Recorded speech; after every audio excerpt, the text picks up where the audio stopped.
Apa yang terlintas di pikiran Anda saat mendengar peradaban kuno? Mesir, Yunani, atau Romawi? Tapi, pernahkah Anda mendengar tentang Nubia?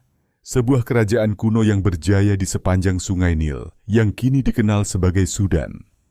Nubia adalah peradaban yang memadukan kekayaan alam, seni, dan kekuatan militer yang luar biasa, namun sering terlupakan dalam sejarah.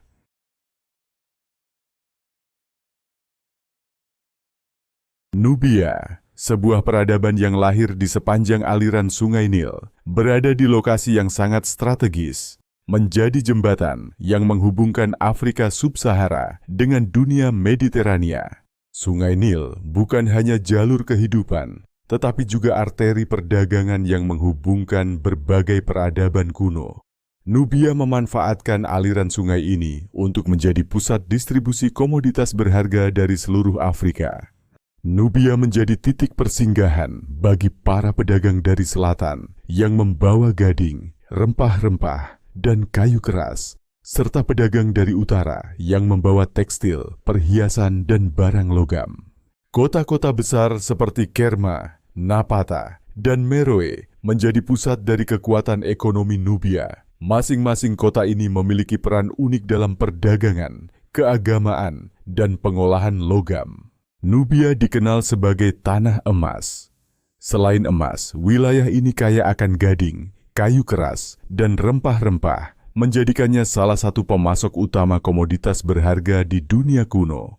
Lokasi strategis ini memungkinkan Nubia untuk memainkan peran penting dalam perdagangan internasional, membawa kekayaan Afrika ke Mediterania dan sebaliknya. Hubungan antara Nubia dan Mesir adalah kisah panjang tentang aliansi dan konflik.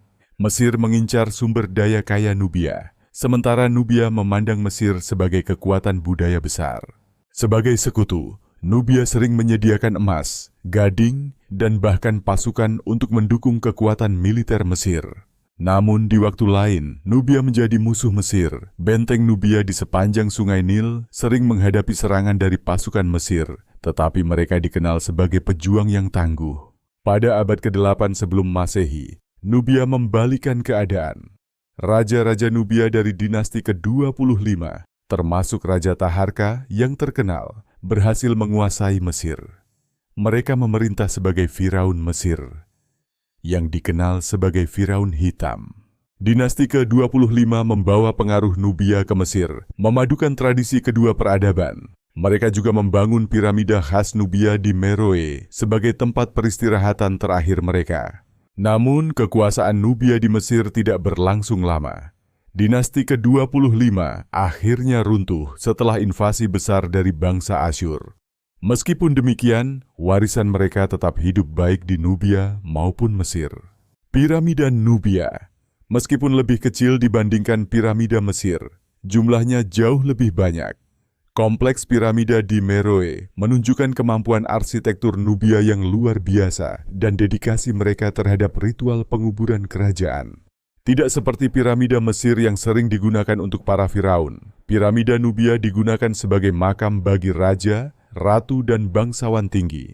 Bentuknya yang curam mencerminkan adaptasi budaya lokal yang berpadu dengan pengaruh Mesir. Seni Nubia mencerminkan pengaruh Mesir, tetapi dengan sentuhan khas Afrika. Patung-patung Nubia sering menonjolkan ciri khas wajah Afrika, sementara tembikar mereka dipenuhi dengan pola geometris yang unik. Relief dan lukisan Nubia sering menggambarkan dewa, raja, serta kehidupan sehari-hari. Seni ini menunjukkan kombinasi pengaruh Mesir dan gaya khas Nubia yang lebih sederhana namun penuh makna simbolis.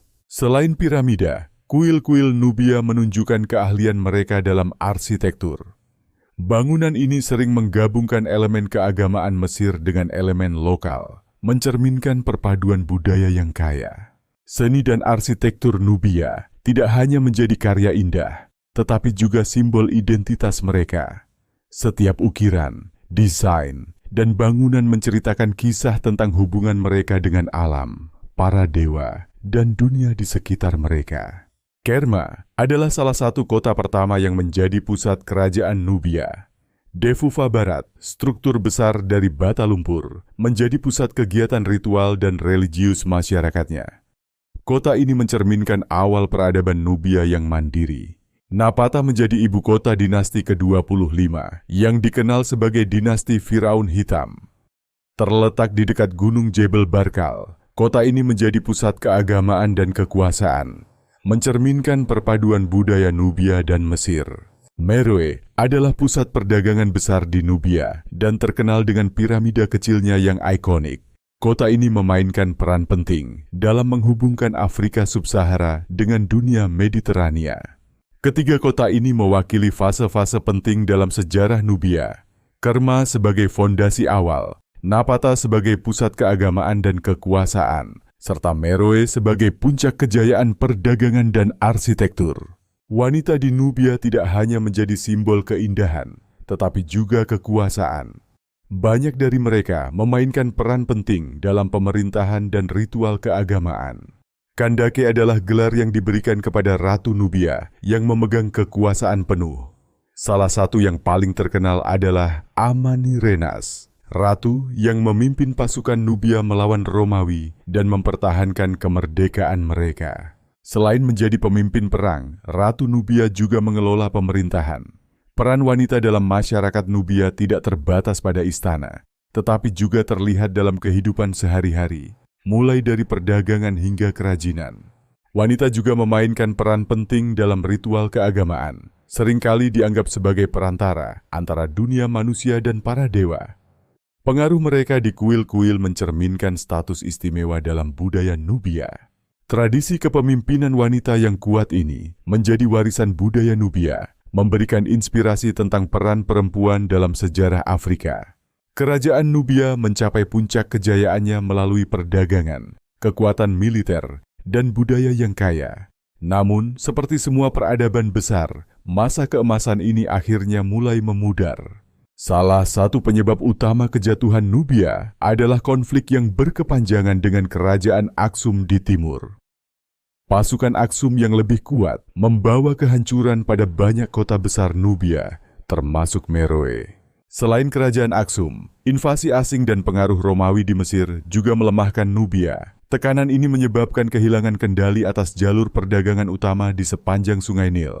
Kejatuhan Meroe pada abad ke-4 Masehi menandai berakhirnya kekuasaan Nubia. Kota ini, yang pernah menjadi pusat perdagangan dan budaya, runtuh akibat tekanan eksternal dan konflik internal.